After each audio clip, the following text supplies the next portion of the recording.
நமஸ்காரம். பொதுவாக ஒரு முக்கியமான பணி அதற்கு தேதி வைத்தாகிவிட்டது. அப்படி என்றால் அந்த கடைசி வேலைகள் எல்லாம் கிடுகிடுன்னு நடக்கும். பொதுவாக சொல்லுவது, கோவிலில் சம்பிரோக்ஷணம் திருப்படி நடந்து கொண்டிருக்கிறது, இப்பதான் பாலாலயமாக இருக்கிறது, இன்னும் 6 மாதத்தில் திருப்பணி முடிக்க வேண்டும் என்றால் 6 மாதம் இருக்கிறதேன்னு மெதுவாக போகும். அப்போதே தேதி வைத்திருக்க மாட்டார்கள். அப்புறம் பார்த்து இந்த தேதியில் சம்பிரோக்ஷணம் என்று வைத்து விடுவார்கள். இந்த கடைசி 1 மாதம் வேலைகள் எல்லாம் படுவேகமாக நடக்கும். முன்னாலெல்லாம் நேரம் இருந்திருக்கும், ஆனால் அப்போதெல்லாம் இன்னும் நாள் இருக்கிறதுன்னு தள்ளிவிட்டு கடைசி நேரத்தில் வேக வேகமாக செய்வோம். இத்தனை மணிக்கு ட்ரெயின் பிடிக்க வேண்டும், அதற்கு தகுந்த முன்னாடி வீட்டில் எப்போது கிளம்ப வேண்டுமோ அதெல்லாம் தயார் பண்ணி வைத்துக் கொள்ளலாம். ஊருக்கு போகிறோமே என்பதற்காக பேச வேண்டியதெல்லாம் உட்கார்ந்து எல்லாரிடத்திலும் பேசிக் கொண்டிருப்போம்.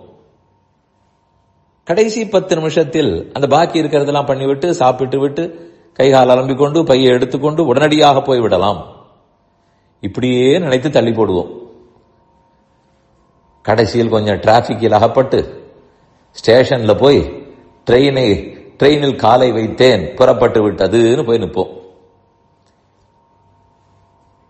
இது எதிலும் இப்படித்தான். பரீட்சை, இந்த வருஷம் பரீட்சை முடிந்தவுடனே அடுத்த வருடம் பரீட்சை உண்டுன்னு தெரியும்.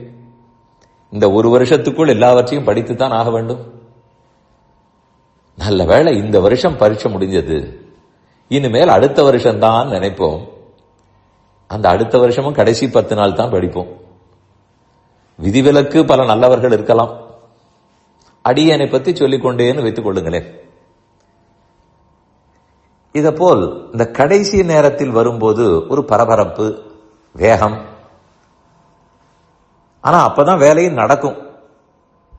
வீட்டில் கல்யாணம் இருந்தாலும் அந்த கல்யாணத்துக்கு 1 வாரம் முன்னால் தான் எல்லாம் பரபரவரான் நடக்கும்.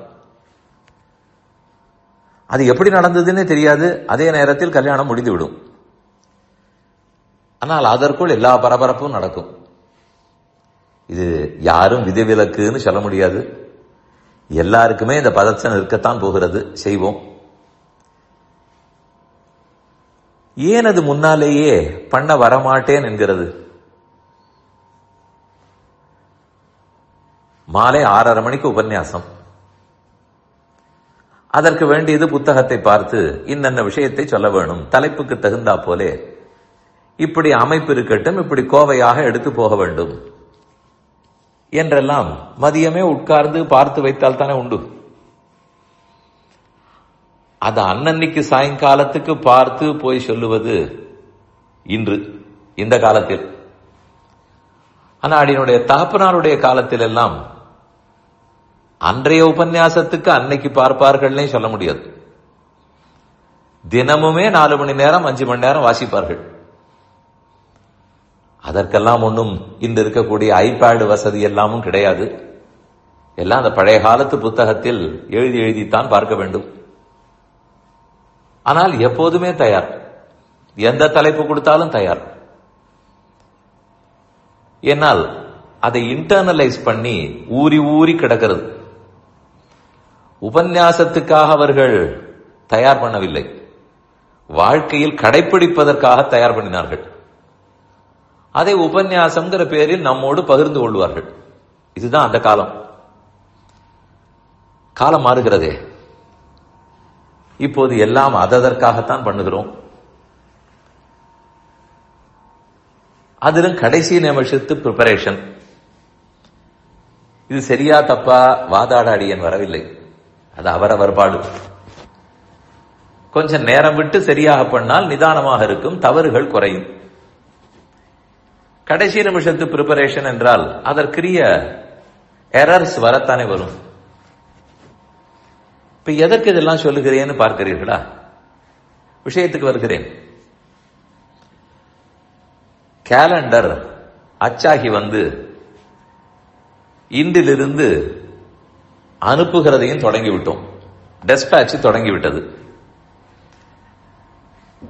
இன்னும் கொஞ்சம் பேர் கடந்த ஆண்டு அதுக்கு முன்னாண்டு வாங்கினவர்கள் வாங்கவில்லை, வாங்க வேண்டும்.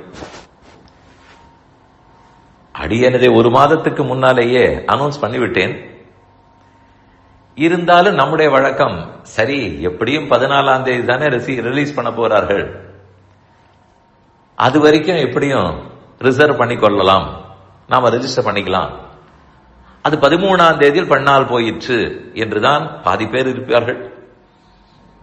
நானும் அப்படித்தான் சொன்னேனே. ஆனால் அந்த நாள் இந்த நாள் இன்று வந்துவிட்டது. இனிமேல் இன்று நாளைக்குள் நீங்கள் எல்லா பதிவுகளையும் முடித்தால் தான் உண்டு. ஏனால் அனுப்ப தொடங்கிவிட்டோம். எண்ணிலும் வரும் கண்ணன் ஆன்மீக நாள்காட்டி கிஞ்சித்காரம் தர்ம சம்ஸ்தாபனத்தின் மூலமாக வெளியிட்டிருக்கிறோம். எளிமையான நாள்காட்டி, திவ்யதேசங்களை பற்றினது. நாம் கையால் 1, 2, 3, 4 எண்ணி 26ங்கிற எண்ணிக்கை பகவானை குறிக்கும். அதை எண்ணினால் கூட வந்து விடுவான். எப்படி எண்ணினால், தியானித்தால், நினைத்தால் வரவே போகிறார். அதை கணக்கு என்று வைத்துக் கொண்டு 1 என்றால் எந்த திவ்யதேசம், 2 என்றால் எது, 3 என்றால் எது, 10 என்றால் எது, அப்படிங்கறதெல்லாம் கொடுத்திருக்கிறோம் அழகழகான வண்ணப்படங்களோட. கிஞ்சித் தர்மம் .org அதில் போய் உடனடியாக பதிவு செய்து கொள்ளவும். KINCHIT DHARMAM கிஞ்சித் தர்மம் .org பாரதத்தில் இருப்பவர்கள் பதிவு செய்து கொள்ளலாம். ஆங்காங்கு வெளிநாட்டில் இருப்பவர்களுக்கும் யார் வாலண்டியர்ஸ் முன்னமே கொடுத்திருக்கிறேன், அதையும் பார்த்து நீங்கள் பதிவு செய்து கொள்ளலாம். ஆனால் உடனடியாக செய்து விடுங்கள். இன்னும் 2 நாட்கள் தான், இன்றும் நாளையும் தான். அதற்குள் எல்லாவற்றையுமே அனுப்ப ஆரம்பித்து விடுவோம். எண்ணிலும் வரும் கண்ணனை வாங்கி குடும்பத்தோடு படித்து பயன்பெற வேண்டும். இது விடாமல் என் பணி கேட்பவர்கள், உபன்யாசத்துக்கு வருபவர்கள், யாத்திரைக்கு வருபவர்கள் எல்லாரிடத்திலும் வேண்டுகோள் வைக்கிறேன். இன்றே பதிவு செய்து கொள்ளுங்கள். எண்ணிலும் வரும் கண்ணன்.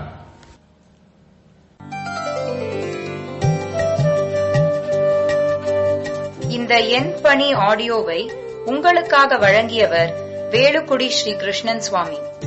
இந்த ஆடியோவை தினமும் உங்கள் மொபைலில் பெற கிஞ்சித் என் பணி KINCHITENPANI